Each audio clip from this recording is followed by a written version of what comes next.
All right. Everybody, today I'm speaking with Hamza Dujan, who's the student at the Islamic University of Minnesota, and he holds an MA in Islamic Studies from the University of Chicago. He has a YouTube channel, Hamza the Historian, and we're going to talk about the history of Islam, obviously. So thank you, Hamza, for stopping by and being here with us today. Thank you for inviting me. I'm very happy to be here. Definitely. Maybe you can tell us a little bit more about your background. Are you a born Muslim or are you a revert? Because I guess you're from the States. So maybe you can give us some insights into that and then maybe something about your academic background. Oh, yeah, would be great to have. Sure. Yeah. So I am a convert to Islam. I don't like the term revert, and there's reasons for Mhm. that. Some people like it, but it's problematic when you try to talk about it in Arabic, because in Mhm. Arabic the word revert also means apostate. Okay. So I prefer to use more indigenous Islamic vocabulary. But yes, I did convert, or I became Muslim, or I submitted, or however you want to say it. Right. I entered Islam, and that was in 2010. And so I've been Muslim pretty close to 11 years. It'll be 11 years next month. Mhm. Um, and shortly after I converted, I enrolled at the Islamic University of Minnesota. And so I did like undergraduate studies there. I did a bachelor's in linguistics at the same time. So I was doing both of them together. And then I did a master's in Islamic studies at the Islamic University of Minnesota, which is like a traditional madrasa, more or less, Arab style madrasa. And then I left that program to do the master's at the University of Chicago because they offered me a scholarship, and it's one Mhm. of the top 10 universities in America. So it's like an opportunity, just could not pass up to get a scholarship there. It's a very, very expensive school. Bill Gates' son was going there when I was there, that type of school.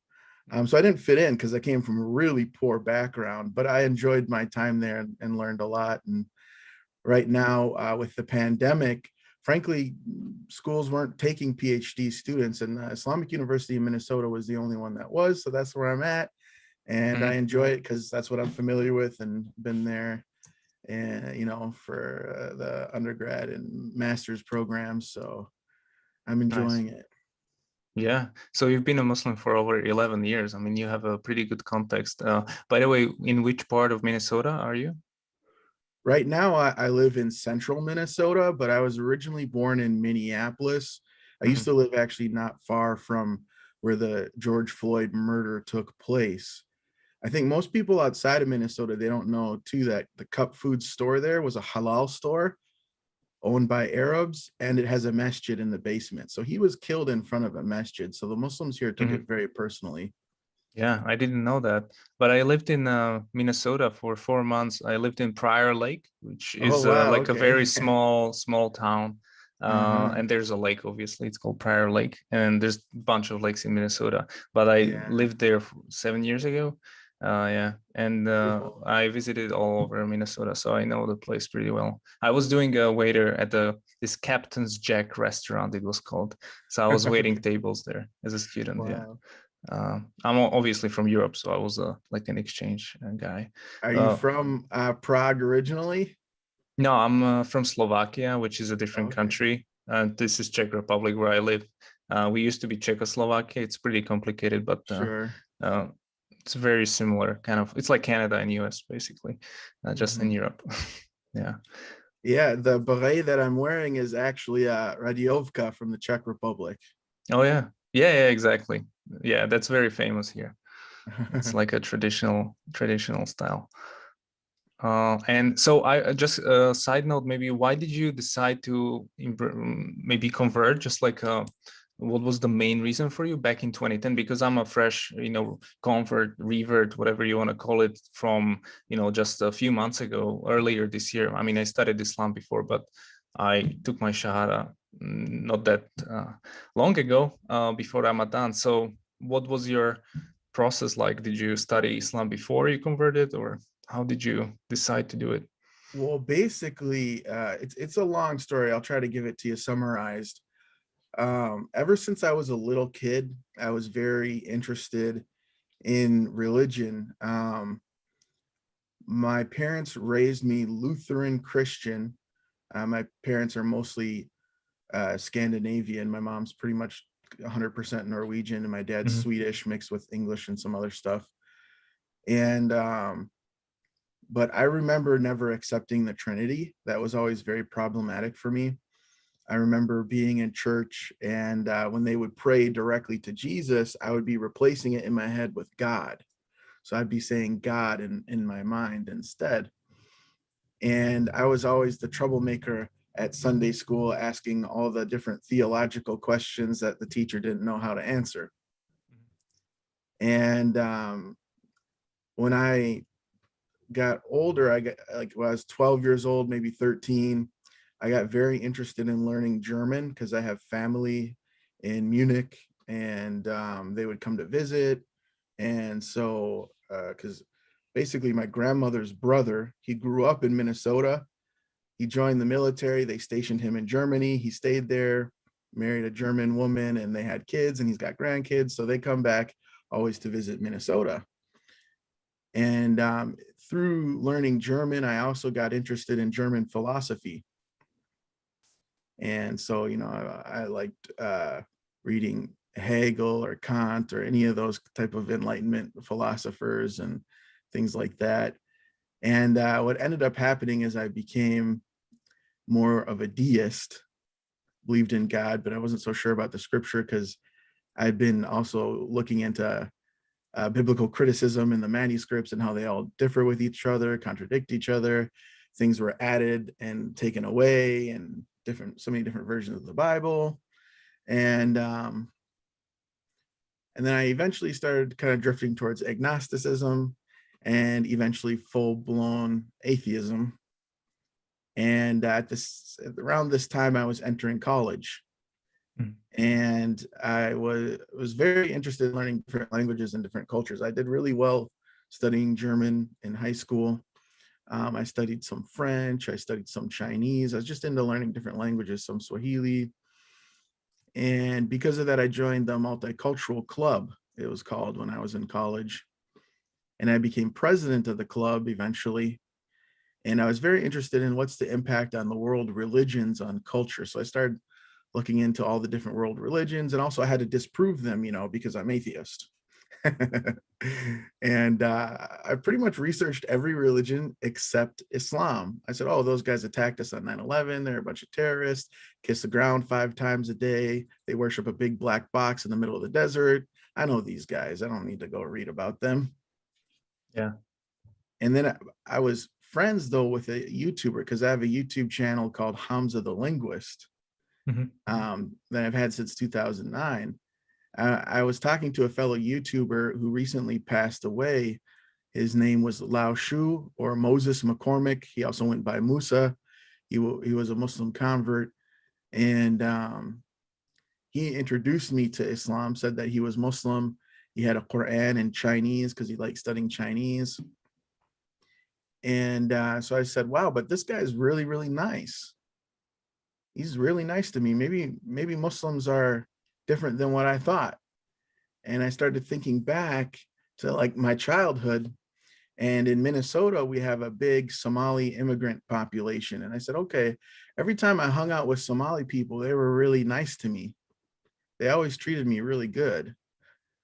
So I said, okay, I guess I don't know anything about Islam. So maybe I should go read about it and learn about it. And that's what I did. I bought some basic books on it from like Bilal Phillips or something, was reading on Wikipedia about Tawheed, and I'm like, wow, this philosophically or theologically makes a lot of sense. It's very convincing. I, where I was living in a small town at the time, and it was so small, it didn't have its own bookstore. And so I drove 60 miles to go to Minneapolis and to like a bookstore there called Barnes and Noble. And I bought myself a Quran, and I started reading that, and the Quran itself convinced me.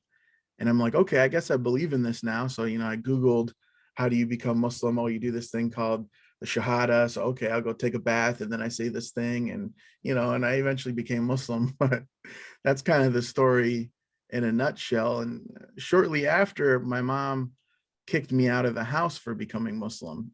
And so I was homeless for a little while, hitchhiked my way to Minneapolis, got connected with a non-Muslim, or I mean, a non-profit Muslim organization called Building Blocks.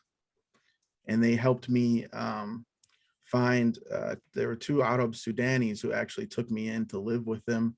And they were also, one of them was the official translator for Sheikh Walid bin Idris al-Manisi, who is the like dean of the Islamic University of Minnesota. He's like the biggest sheikh in this area. And so kind of from the beginning of my Islam, I was put in a very academic and serious type of study with a real alim who's respected internationally. Mm-hmm. So thinking back now, like it took me a long time to realize my convert experience was really different because of that. I used Yeah. to have a hard time when I would meet new converts from like other regions of the United States. And I'd be like, how do you not know this like basic knowledge? And I'd be like confused. And I realized that the environment I converted in was way more academic than most places around the country. Yeah. Yeah, I guess you had some advantage there, but your story Yeah. is similar to mine, but not really, because I mean the I was a Catholic, raised as Catholic, and then I also became very atheistic in my, let's say, teenage years and in the college, and then I was, but I was never interested in any religion. I always viewed it as something evil. And then I became a Muslim after like a year and a half of studying, but my family actually embraced me very much, even though they're all Christian and they are very happy. But you've mentioned that you had had to become, leave your home, which must have been much more difficult than my story. Like nothing changed. Even my, I was living with a girlfriend for 7 years and we were not married. And she, we took the nikah, and so it was very easy for me. I don't know why it was like this, but my conversion, I mean, for me it was difficult, obviously, because like you're embracing a new faith, but the surrounding was not that difficult. I never had anything like you had, so I mean, it's pretty crazy to hear those kind of stories. Yeah. um I just had a question, like how long did it take you to study Islam before you took the Shahada? Like It was during my summer break after the first year of college. So I wasn't working. And so mhm. I could just read all day, every day, or like I remember watching YouTube videos of Yusuf Estes back when like it was like the first type of Islamic stuff on YouTube. And it was like Peace TV and I think it was called like Digital Minbar or something with Bilal Phillips. Like these are the first things about Islam that were on YouTube. There was nothing from the Sufi perspective. There was nothing from the Shi'i perspective. It was just kind of like this Salafi light, if you want to call it that, perspective that was on YouTube. And so I remember watching those videos, and there was one that was called like Lifting the Fog or something like that from Sheikh Yusuf Estes that really kind of dispelled a lot of stereotypes that Americans have about Islam that I found really intriguing. I remember watching that quite a bit. And I remember reading all the Wikipedia articles that I could find and eventually ordering off Amazon books from like Bilal Phillips. And I was in, college at the time at a very small local community college, like a vocational school, they also call it, that mostly focuses on jobs that'll put you like in industry or factories or kind of like technology. I was doing liberal arts, but they had a very small liberal arts department, but they did have a library, even though it was very small. And they had books on Islam. So they like had the book Islam from Hans Küng, the German Orientalist and theologian, things like that. So I was able to read some of that stuff too. And but mainly it was just reading the Quran that really convinced me. It was the scripture itself that really kind of went straight to my aql and my qalb, right? The intellect and heart. Mhm. How do you know how to read Arabic now after Yeah, I do. yeah? So I'm just trying to get into it. So how long did it take you to, learn how to maybe just read Arabic? I mean, Arabic's a very hard language and it's a lifelong journey. So it's something that, like, I tell Muslims, you got to make it part of your worship. Like, consider it ibadah Hmm. to learn Arabic, and just anticipate that it's something you'll be doing the rest of your life. Because it's very difficult, even for Arabs that grow up in an Arab country speaking Hmm. like a dialect of Arabic. It's still very hard for them to learn classical Arabic, even though they have a Semitic language of their own that's, pretty close. Um, so I started learning it in like 2011, I believe. And I have some early videos of me trying to speak it on YouTube on my Hamza the Linguist channel. Um, and I think I have a couple videos that are just only in Arabic on my Hamza the Historian channel as well. But basically, learning to read the alphabet and pronounce the letters came fairly quick to me. I also went to the mosque and had a teacher who helped teach me that, and also taught me a little bit of like basic Arabic calligraphy, so you know how to write the letters properly. Um, and that had to be like 2010 maybe. Um, I don't remember, exactly, because it's a little while ago. And I bought a lot of books like Teach Yourself Arabic or Colloquial Arabic type books, Hmm. Pimsleur type, they're like commercially made manuals to like teach yourself a language. They used to come with CDs and stuff. And but mainly I just kind of tried to learn the traditional way. So I'd go to the mosque and they would use the book called Durus al-Lugha al-Arabiya, which is the Al Medina University's textbook to teach foreigners Arabic. And I would go over that with a teacher. And I did the first two books with a teacher, and that gave me a real good foundation.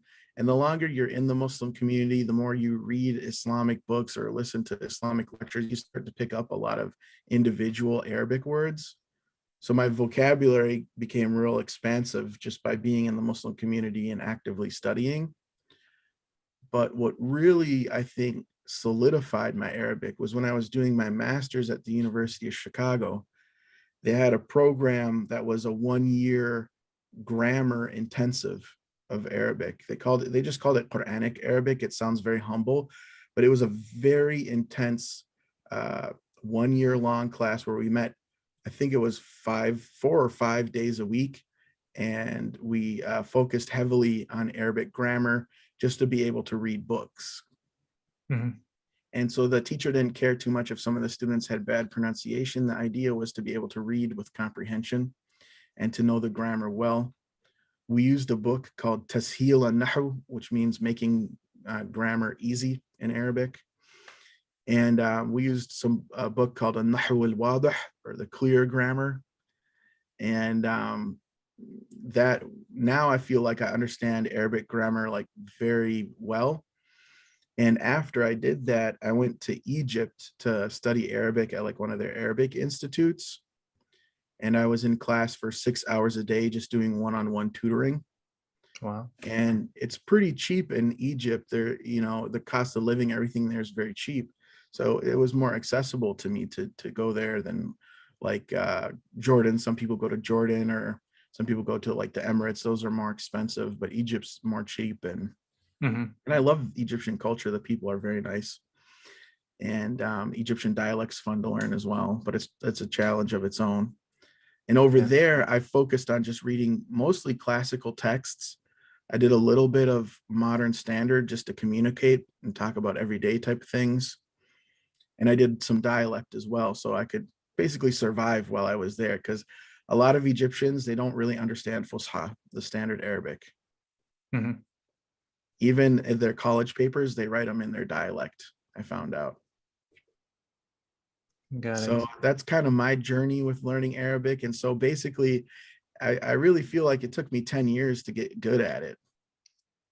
Yeah, maybe some reavers or converts are listening and they're like, "Oh my God, 10 years." But yeah, I Yeah. guess You got to that's set your expectations just to do it the rest of your life. yeah. I mean, it's all good. We're Muslims, alhamdulillah. So we're happy to be that. But maybe I had a question because you're also very well kind of uh, taught in history. You've studied Islamic history, which many people. I mean, we don't have any Islamic history in Europe. We are not taught about Islamic history here. We're only taught about European history or what happened in the U.S. But we're not really taught Islamic history. And for a convert coming from the Europe or US, it's difficult because we don't know anything. I have no knowledge of any Islamic history uh, except the Quran and everything I've learned. I don't know any battles that happened. I have no idea what happened with Israel and Palestine. Like these things are missing. I'm missing the context. And so then some people ask me what I think about these things. I have no idea because, I'm not, informed enough. So why is it important maybe for converts, sorry, to study Islamic history? And how did you go about it in the beginning? Which books maybe would you recommend, or how do you basically get into it?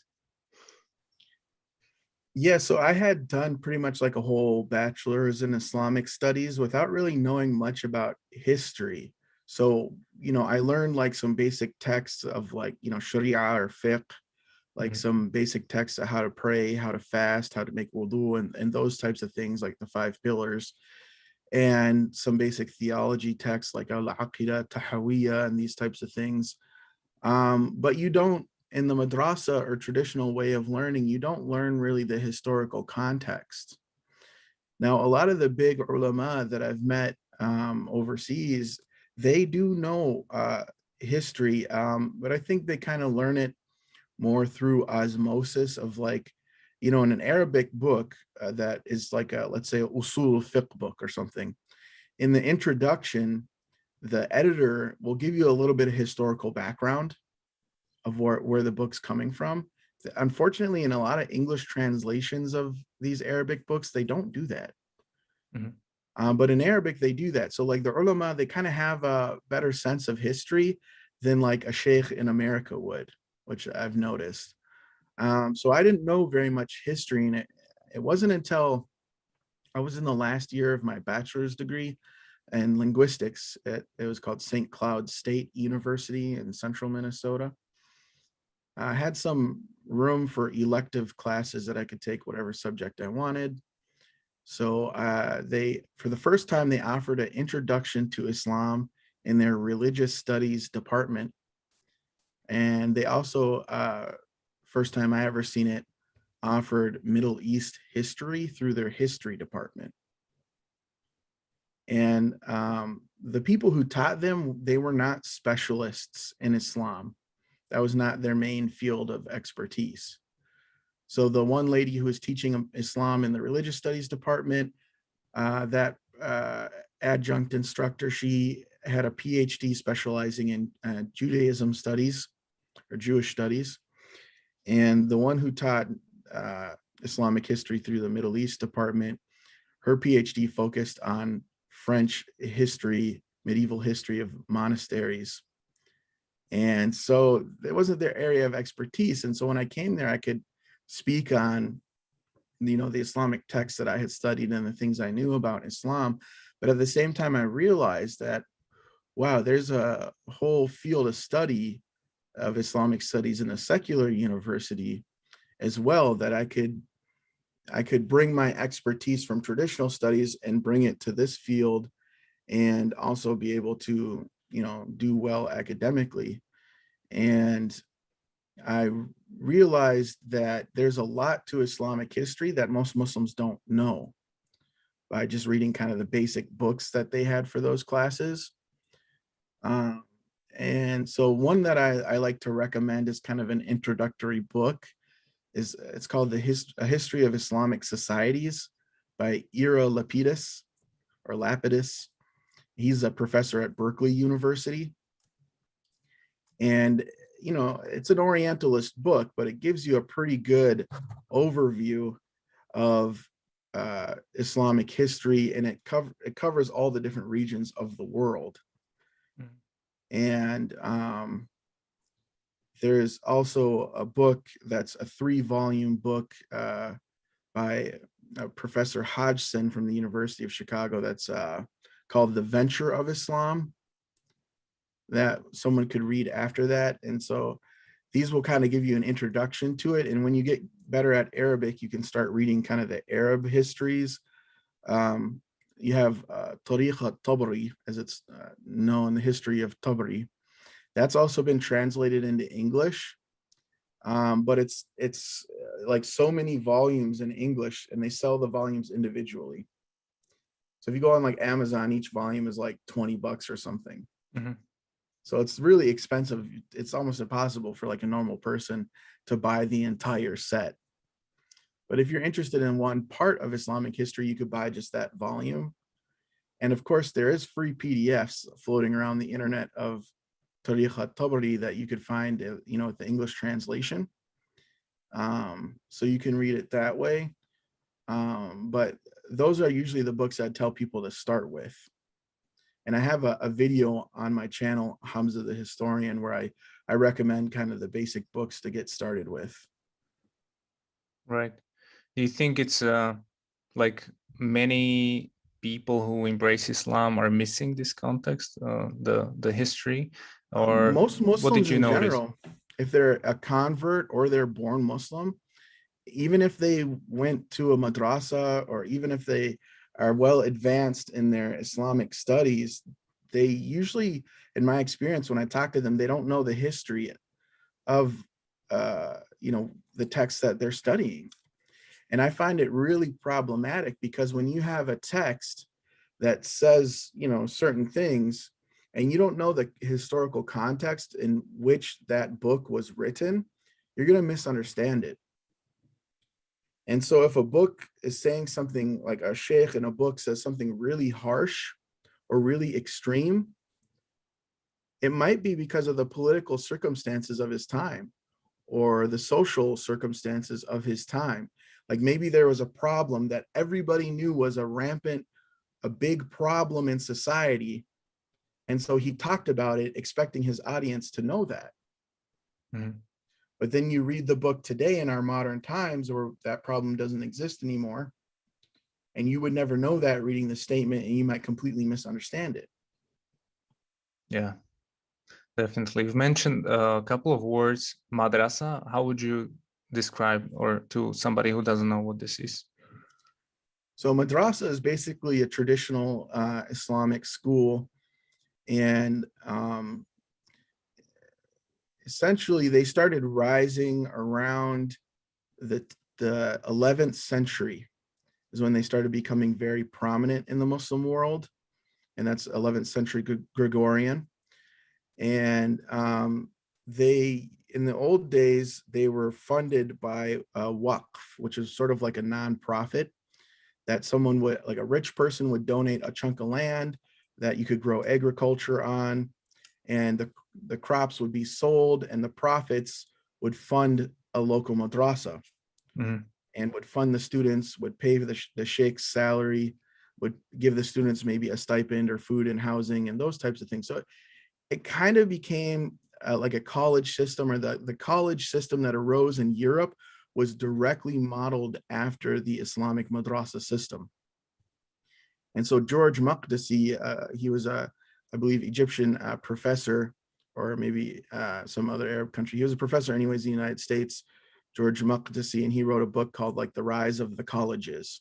And he traces the history of the Islamic madrasa school system and how it impacted European college system. Because we had Al-Azhar universities in Morocco and elsewhere that were very prominent before Europe ever developed universities.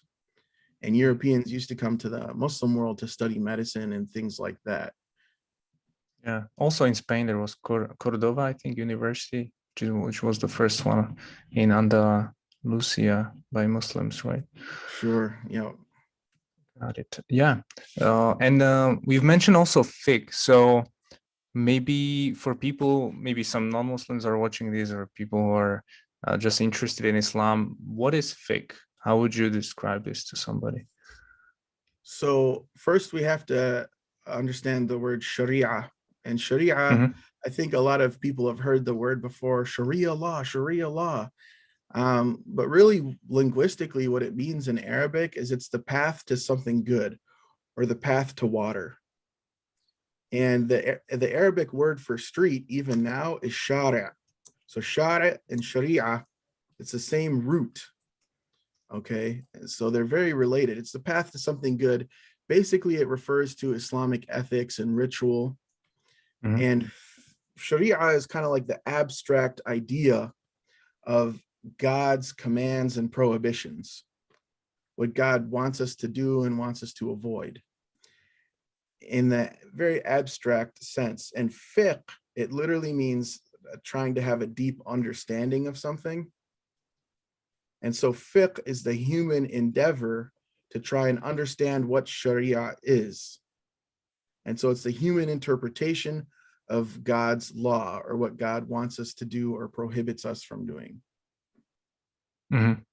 So how did fiqh develop maybe from the beginnings? Was this, already in place in early Islamic history, or is this something recent?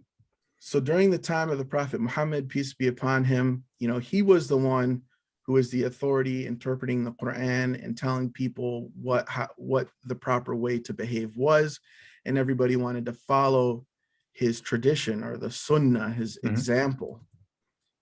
And when after he passed away, peace be upon him, you had the Khulafa Rashidun, or the early first four caliphs in Islamic history, and they also kind of set a lot of precedents as to how a government should function, how law should be.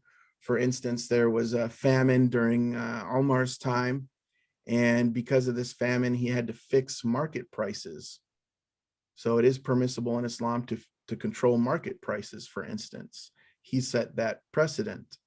Um, and during the Umayyad period, which came after the Khulafa Rashidun, a lot of Islamic law was revolving around warfare and fighting and conquest and war booty. They call it ghanima. Hmm.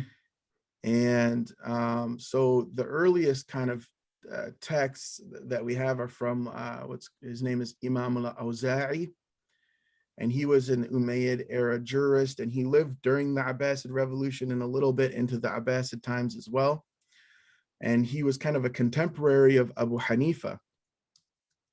And most of what his text talks about is war booty. How do you divide it? How do you get it? Or there's certain things like if you find these Christian books or books from a Christian that are written in Greek and you don't know how to read Greek, you don't know if these books have something haram in them, forbidden, or something blasphemous in them. So you're afraid to sell them because you don't want to get sin. So what should you do with them? Imam Awza'i said, let's just go bury them somewhere in the desert. So, it's kind of, in a sense, some Orientalists say it was like an ad hoc law, that you make the law as certain situations arose on the battlefield. Essentially, that was the beginning of it. And then when you had the Abbasid revolution happen and the Umayyads were toppled over, it started becoming more of an imperial type situation where territories were being consolidated, and it was more concerned about maintaining the empire rather than just a quick expansion like they had during the Umayyad times. And so Harun al-Rashid, who was the caliph, he wanted to make like an imperial law, a law that applied throughout the whole caliphate. And so Abu Hanifa's student, Muhammad bin al-Hasan al-Shaybani, he worked closely with Harun al-Rashid in order to make like an imperial law code, if you will. And so he wrote what's now called Kitab al-Asl, or like the book of the fundament. Asl just means like the basis. It literally is the roots, the base, the trunk of a tree, like in Arabic. Yeah, so you have asl is the roots and the trunk, and then furu' is the branches, or fara', singular. And so It's kind of like the basis of law is what his book was supposed to be. The book that every other jurist is supposed to consult if they're going to work for the government. And it's in modern print, it's 12 volumes. It's my area of expertise. That's where I'm trying to specialize and do my PhD dissertation on that book in particular.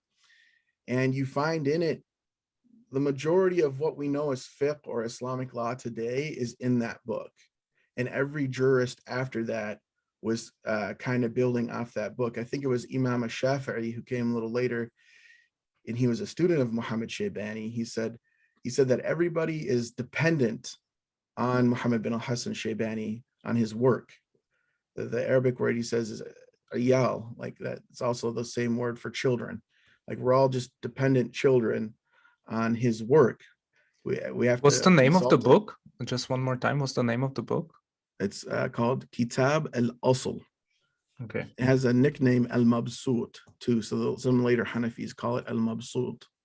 Mhm. And so Hanafi muftis, even now, that's the first book they're supposed to consult on any fiqh issue.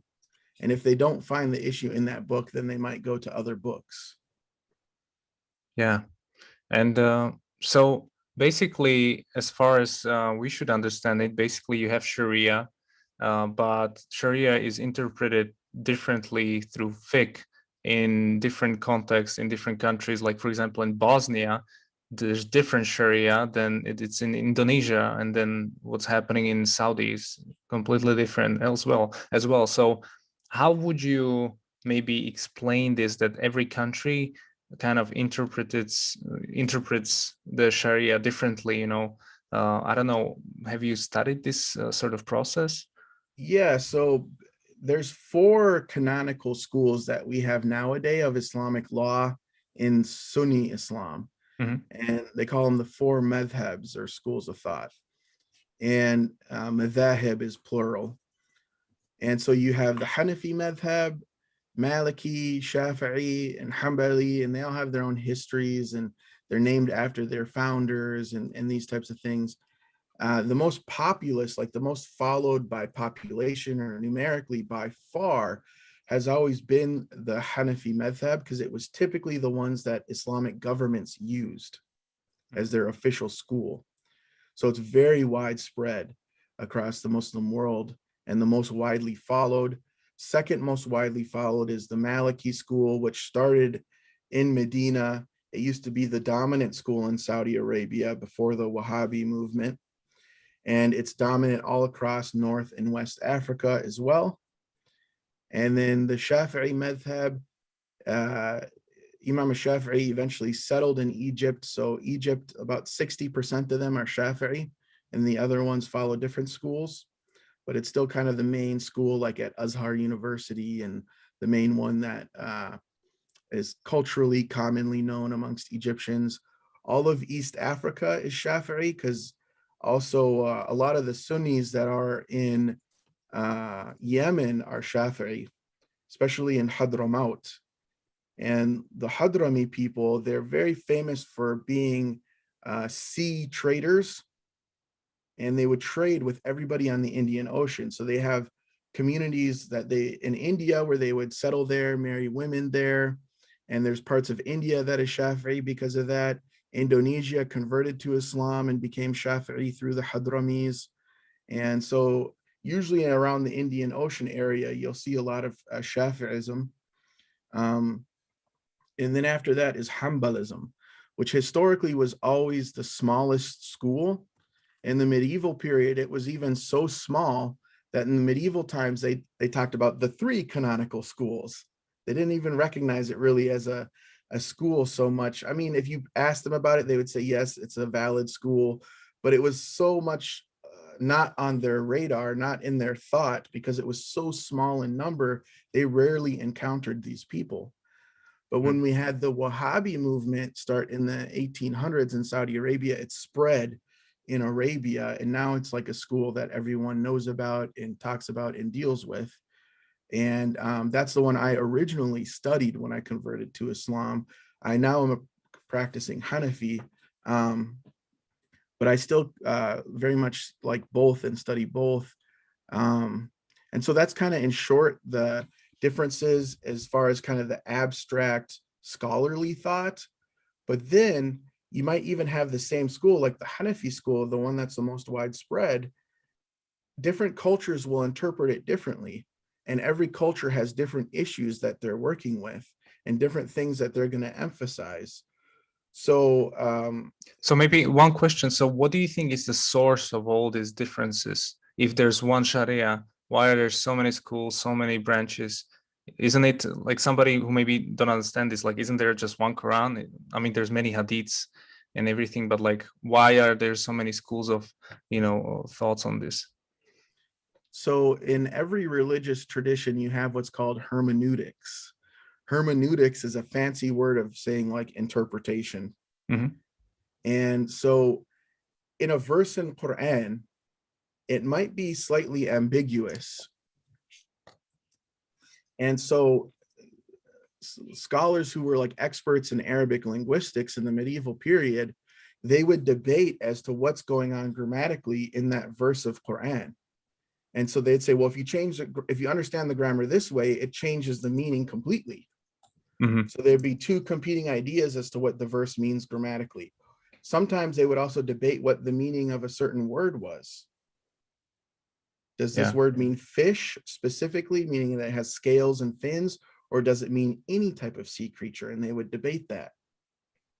So in the Hanafi school, they don't eat lobsters, they don't eat crabs or shrimp, because the Quran, they say, is talking about fish that is halal, not every sea creature. Where the other schools will say, no, that word to us means every sea creature. And so that is the first point, is you have linguistic differences. Mm-hmm. And then besides that, they have different epistemologies, which is kind of a fancy word for saying their worldview, or the way that they grade evidences, like which evidence is stronger than another piece of evidence, or what happens when you have things that contradict each other. So they have different methods of dealing with that as well. For instance, in the Hanafi madhab, with hadith, it has to be a strong, like a certain strength to use for fiqh. So a hadith, or a narration from the Prophet, during the early period, it has to have 3 completely separate chains of narration.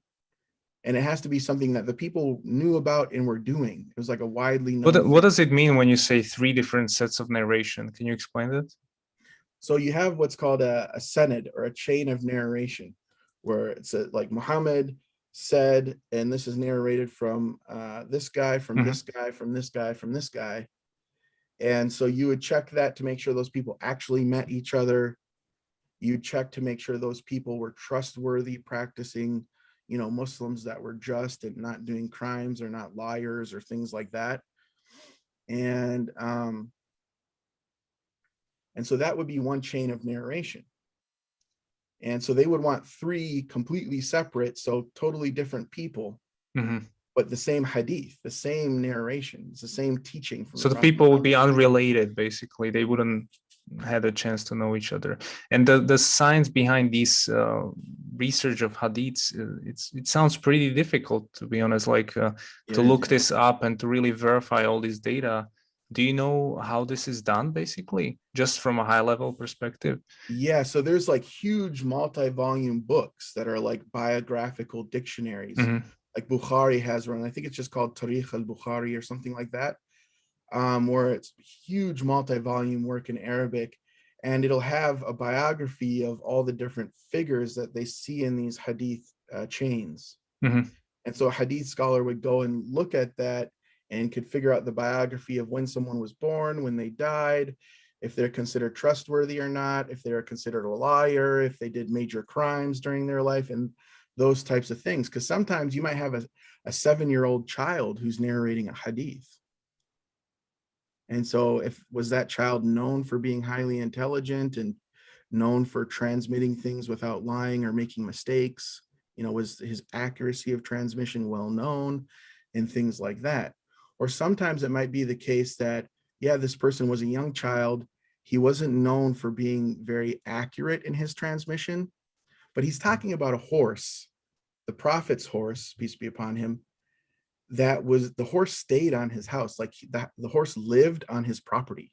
He's Mhm. seen it every day growing up as a kid. So probably he knows about it.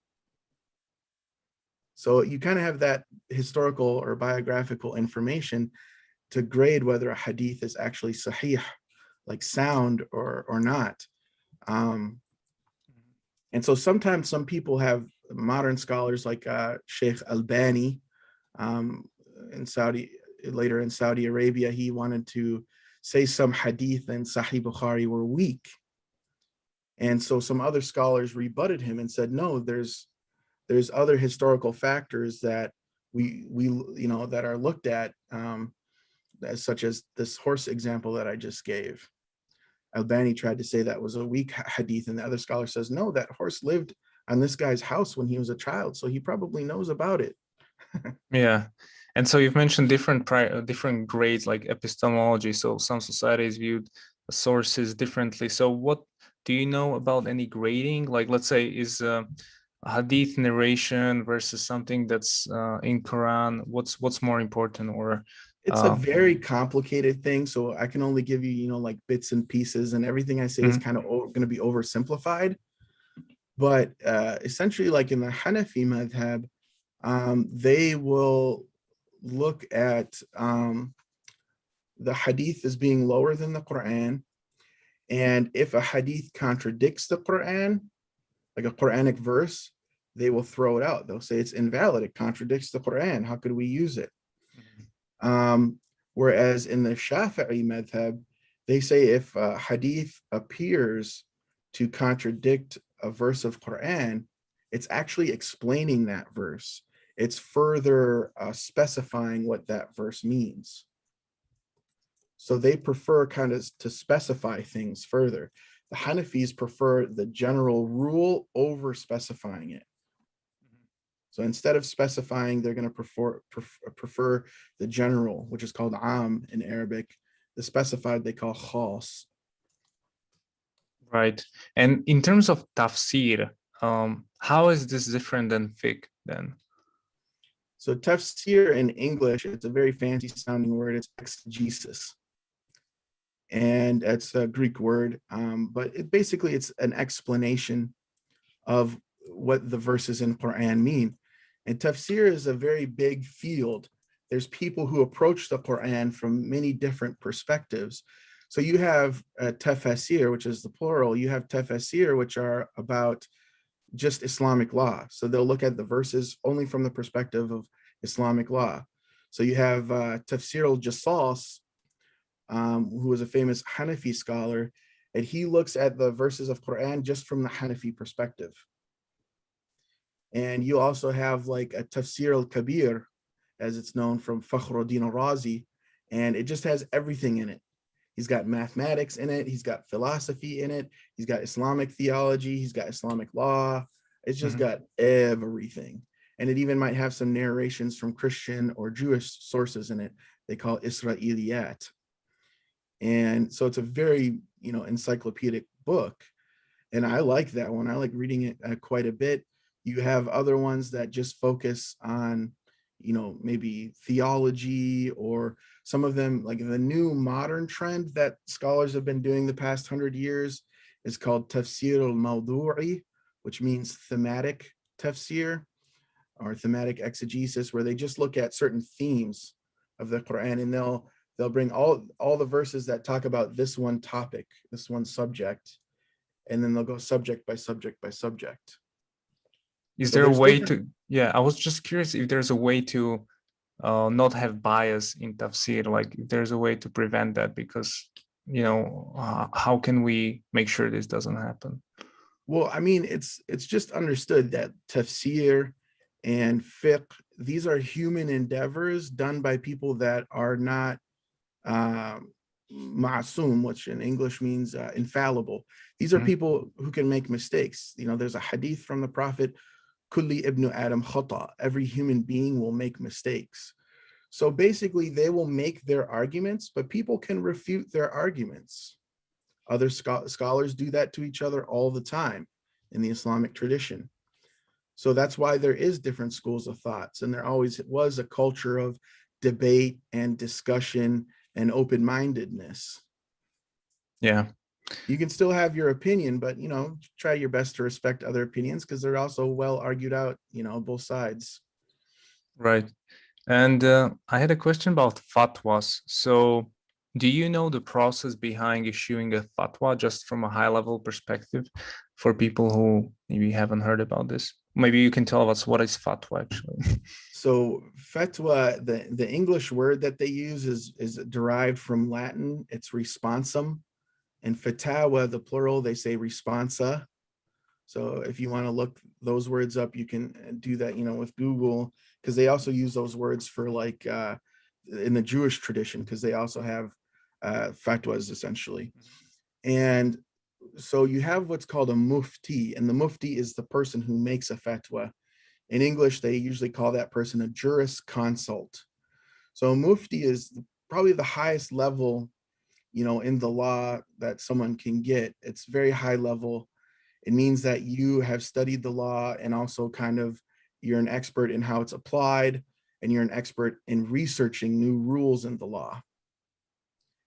And so it's a very complicated process that I'm still studying myself, but essentially every madhab has kind of like a basic book that they call the genre of literature or the type of literature as adab al-mufti, or the manners that a mufti should have.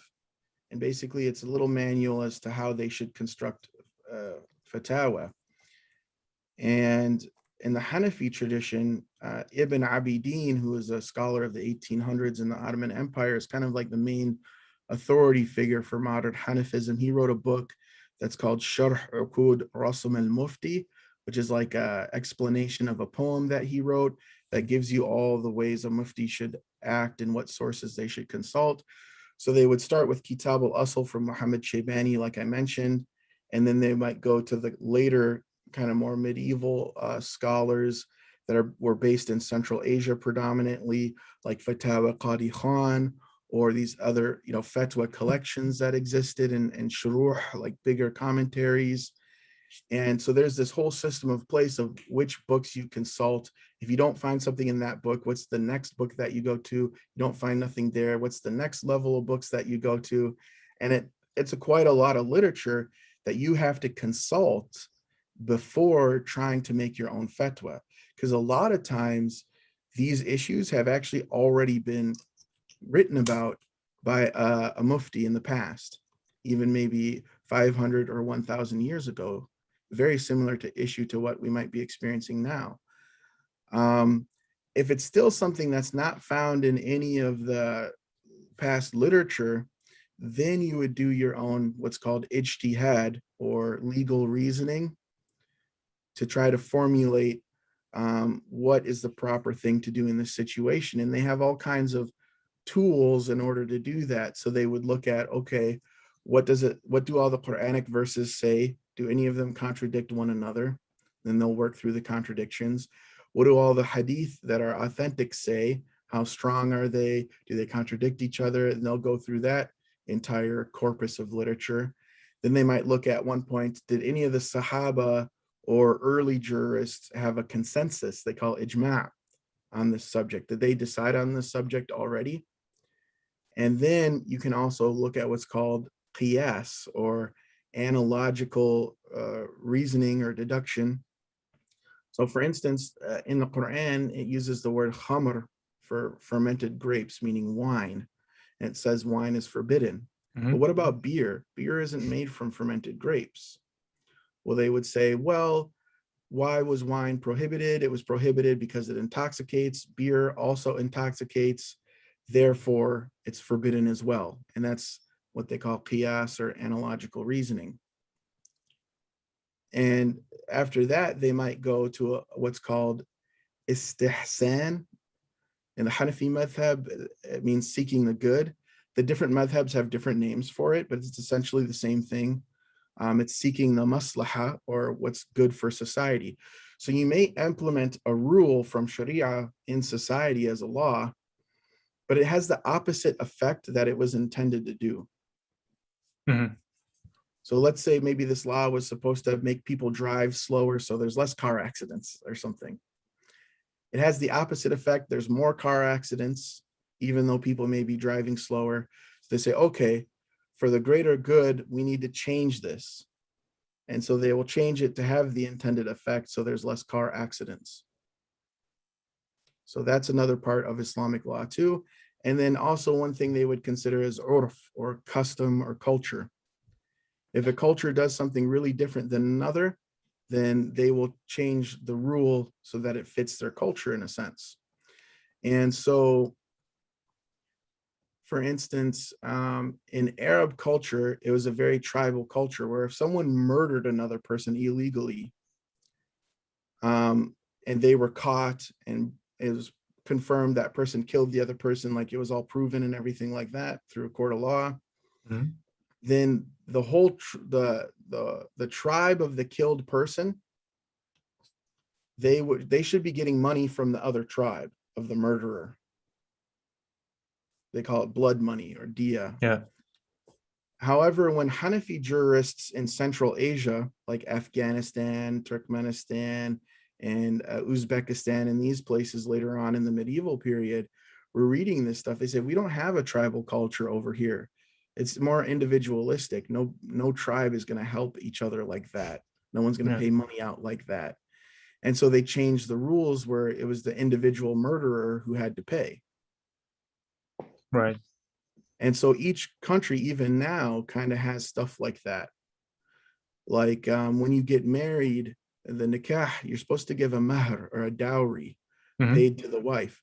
In Egyptian culture, it's customary that you don't have to pay all of it right away. You do what's called a muqaddama or a down payment. And so for them, that's how the law is. But in other, like in Saudi Arabia, they expect it all up front. You can't get married till you have all that money ready. Mhm. So culture can also play a role in how these laws work too. Yeah. Family law is probably the only place left in a lot of Muslim countries nowadays where Sharia is more closely followed. A lot of it was replaced by the colonizers to like a French type of system or some sort Mhm. of secular system. And there's a professor, Talal Asad, at Columbia University in New York, who's written a lot about this process, about secularization in the Muslim world. And he's the son of a very famous Muslim convert called Muhammad Asad, who translated the Quran into English. And he was from Austria. His original name was Leopold Weiss. Mhm.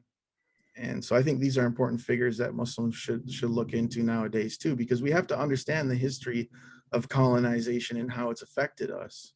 Because the reality is we don't really have Sharia law as a everyday thing for us anymore. Yeah. It's just more of an ethical thing that we practice amongst ourselves and not a governmental thing. Yeah, exactly. I was just looking up some, you have every year these statistics about how Muslim world is lacking behind the West. And then if you look at the constitution of countries like Pakistan or something, they are not based on Sharia anymore, based on the English law or based on, the European law. And they instilled that law there. And the barbaricism that they are claiming to do, they actually put it there. It's not from Sharia. So it's pretty crazy how that works. Yeah, the Um, honor killings and weird things like that, they have nothing to do with yeah, Sharia. yeah, exactly. I was just calling actually a mufti yesterday because I was getting married and there was mahar and all these things. So I know that this is my first call, but like these muftis, is it like there can be like million of them, or is it just like a few of them? Do you know any statistics? I mean, I don't know the total number of muftis around the world, but there are a lot of Mhm. qualified people out there. Sometimes I think for a layperson, it may be hard to find them or figure out who they are and where they are, but they do exist. Like in Chicago, there's hundreds of them just in Chicago alone, Yeah. hundreds of Hanafi muftis. In Minnesota, there, Sheikh Walid, I consider him a mufti, and I think he might not, out of humility, call himself that, but he can issue fatwas. And so, I mean, I met the Grand Mufti of Albania. He came to Chicago when I was a student there to the university and gave a presentation. So, Mhm. I mean, there are muftis out there. I would say in Muslim countries, there may be even thousands in each country, Do you at least think, hundreds. right? Do you think that Sharia law, in terms of like a government, can ever come back in any of these Muslim countries, or is it? It's a very difficult question because it seems like the more a country wants to do Sharia, the more there's kind of some international resistance to it. And the Ottoman Empire, at the very end stage of the empire, they had created a legal code that was based on the Hanafi madhab. They called the Mujalla, al-Mujalla. And that was right before the Ottoman Empire was kind of disbanded and you had Ataturk take it over. Mhm. Um, and so that's kind of the closest thing that we've ever had to like an Islamic law state in the modern world. But there is a theorist. He's a non-Muslim. I think he's a Christian Arab. His name is Wa'il Halaq, and he's researched Islamic law pretty much all his life. And now he's drifted more towards philosophy and studying philosophy. And he's thought a lot about this question: can we have a modern state that practices Sharia law? And for the most part, his conclusion is no, because a lot of what philosophically undergirds a modern state is incompatible with Sharia. So he has a book called The Impossible State that he Mm. wrote through Columbia University Press, and it was like a top seller, where he argues that the modern nation state, as theorized by Enlightenment philosophers in the West, that's become the dominant international paradigm, it's not compatible with the Sharia paradigm. It's just too different. You can maybe bring parts of Sharia into it, but it's still at the end of the day a modern state, and Mhm. still at the end of the day functions as a modern state, even though it has elements of Sharia. Sharia at its core is totally different. So it's a tricky question that people are still debating today. Some Muslims, they refute that and they say, no, it is possible to have a modern Sharia state, and they cite the Ottoman Mujalla law code, and it's been translated into multiple European languages too, because they wanted people, for international business people to come to the Ottoman Empire and know what the law was. So it's like in French and English and German and those types of things. Mhm. Yeah. So if people say in the West that, oh, we're scared of the Sharia law, are they basically saying something impossible because it can never kind of overtake the modern state in their country if the Muslims are a minority, let's say? Well, I think one of the biggest things that non-Muslims do not know is that Sharia law from the very beginning has always said that you follow the laws of the land that you're Yeah. in. If you're in a non-Muslim country, you have to follow those laws as long as they're not commanding you to do something forbidden or preventing you from doing something that is wajib or mandatory. Like they can't stop you from praying 5 times a day. Mhm. But if they tell you you can't marry more than one wife, well, then don't marry more than one wife. That's not a requirement in our religion, Yeah. for instance. So we're supposed to follow the speed limit. We're supposed to, in America, wear our seat buckles because it's the law, and those things, when we drive. Um, so we're not in no way able to change, like able to overtake a country. That's against our own religion as far as making Sharia, like the law of the land, illegally in a country. But that's like a big contradiction. It's an oxymoron. It doesn't make sense. Right. Yeah. I guess only if like 99% of the country decided that we'll write a constitution based on Sharia law, but I guess that's like a non-existent thought at this moment.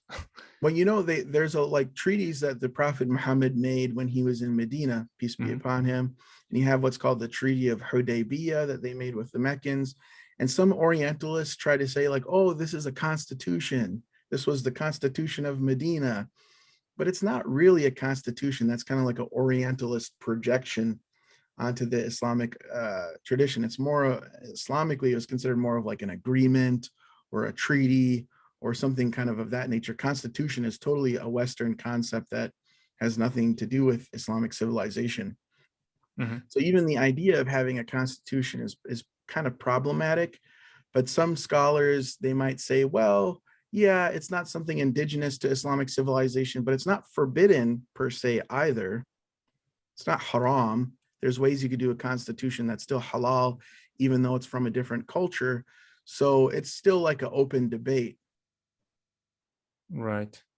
So Go there's a ahead. famous Syrian scholar. He lives in America now, I believe. His name's Muhammad Yaqubi, and he wrote this book famously called Refuting ISIS.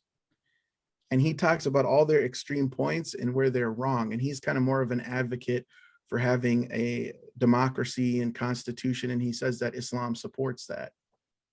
Mhm.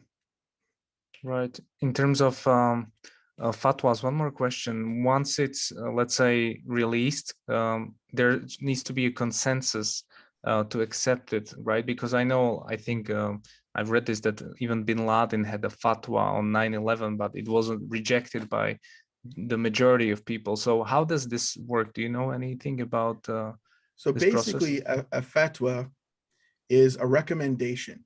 It's an Hmm. expert opinion on what somebody should do. And it might tell you it's mandatory to do such and such, or it's mandatory to avoid such and such. But it's just an opinion that's non-binding. You do not have to follow it. Hmm. There may be other fatwas on the same subject that say something different. So it just depends how much you trust that scholar.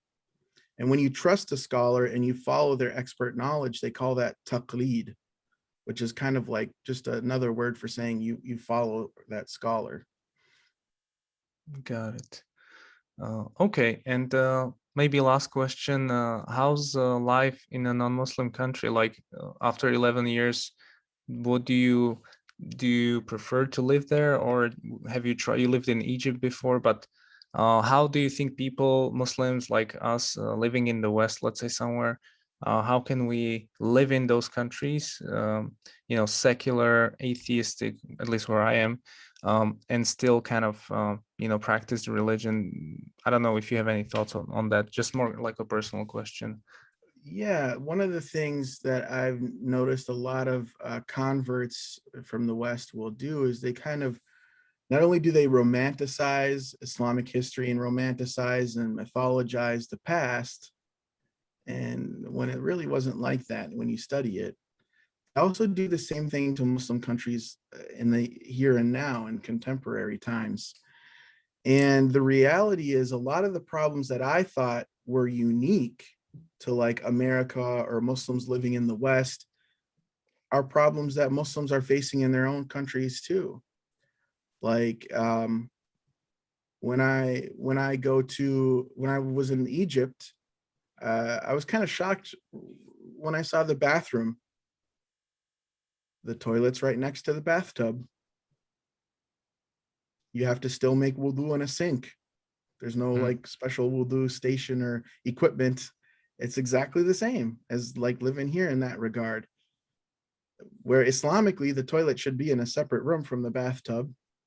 Mhm. That's another story, a whole another, fiqh discussion. But they did do some things that were a little different. The washing machine was in the kitchen. Whereas an American household, the washing machine it may be completely maybe next to the bathroom, in the bathroom, or in a separate room altogether, but never in the kitchen. Yeah. A lot of Muslim women there wore pants. Some of them didn't wear hijab at all. So that type of thing is we try to say, oh, like in the West, we just see everything and nobody's dressed, and that's a fitna, and it's difficult for us. A lot of Muslim countries, it's not much different. Mhm. According to most schools of thought in Islam, dogs are considered impure ritually.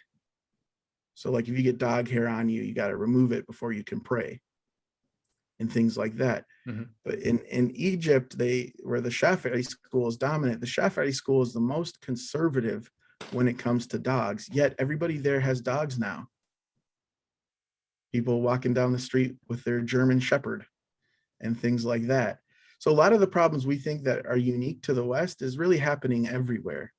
In Muslim countries, they have a lot of these problems too. It may be slightly less amount, like you might see maybe 20% of the women in Egypt wearing niqab, maybe 50% wear hijab and abaya. But still, these issues exist, and people, I feel like Arab culture just is really nice in general. And they have a lot of the Islamic, adab and akhlaq, like manners and ethics and things. But sometimes you'll meet some people that are really ill-mannered and really rude too. And when Mhm. you're a tourist, they see you as a rich person. They just want to take advantage of you and exploit you, not tell you the real prices, just take your money and Yeah. things like that. And for me, I just like, okay, whatever, it's a small price to pay. I come from a richer country than them, whatever. That's my privilege in that regard. Um, but, a lot of the things that we think may be unique to the West are happening there too. When I was there at the bookstore in like the bazaar or the traditional market, they called it Souk Azbakiya. I saw Game of Thrones books everywhere. Mhm. They were selling Mein Kampf from Hitler, and they had a portrait of Hitler hanging in the bookstore. There That's were weird. people that liked Hitler. Mhm. They had books in French, they had books in German, they had all the like European languages, they had English books, and it was hard to find Islamic books. I was Yeah. kind of shocked at how difficult, even when I went to Azhar University there and looked at the bookstores around there. I mean, went there to visit. I wasn't a student at the university. All the bookstores around there, it was very hard to find high level Islamic books. They're very rare and difficult to find. And I guess not that many of them are printed, and they're also very expensive. So, a lot of the problems that we think we have over here in terms of accessing Islamic knowledge, they have over there too. Like it was difficult for me to find like a real big sheikh or a real big alim when I was in Egypt. A lot of the mosques I went to, the person didn't even know how to speak standard Arabic, but they're leading the prayers and they're reciting Quran. But if I Mhm. would speak to them in like Fusha, they wouldn't understand me. I would have to use dialect with them. Yeah. And but when I would go to like the Azhar, they call it Jami' al-Azhar, like the mosque and the old Azhar, they call it. I met some famous sheikhs there and listened to some of their like classes they were teaching and things like some lectures they were giving. But it was pretty difficult to find like real shuyukh and make a really like it takes time, just like it would here in the United States. There's sheikhs here in the United States that are extremely knowledgeable, that are internationally recognized ulama, but it takes time to find them and make a relationship. And I assume the same is true in Europe. Yeah. Well, I mean, this was a lot of knowledge that you gave us, which is perfect. I have a lot of notes, so I'm definitely gonna buy some books and start reading because I don't know many things, and maybe my questions were too basic. But as a new revert, I need to learn, and I live in a country where we have only 3 mosques in the entire country, and Islam Wow. is very, very difficult here. People hate it, but anyways, thank you so much for stopping by and giving us these insights, and hopefully we can catch up some other time and talk again. Inshallah, sounds good. Inshallah. Thank you.